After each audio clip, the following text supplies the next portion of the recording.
Hi everyone, welcome back to Tech TV.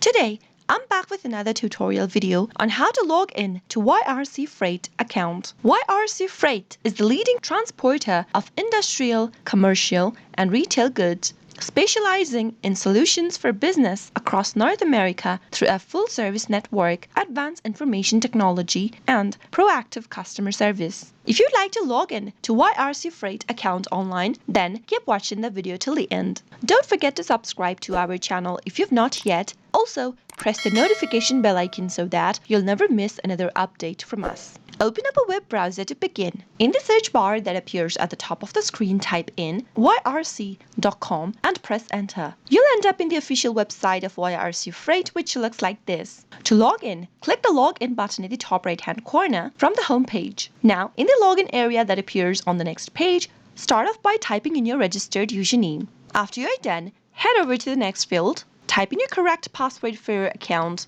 If you want the system to remember your credentials so that you won't have to type in your credential again and again next time you try to log into your account, click the Remember My Credential box beneath. But make sure to leave it unchecked if you are using a public device or a shared computer. In case you don't remember your password and you don't know what to do next, click the Forgot Your Password link and follow the on-screen prompts to reset to a new password. Finally, after you're done entering your credentials for your account, click the Login button, and that is how you'll be able to log into your YRC Freight account in no time. I hope the tutorial was helpful to you. If it was, go ahead and give us a thumbs up. Comment down below in the comment box if you have a question or a feedback for us. I'll soon be back with more tutorial videos like this. Thank you for watching.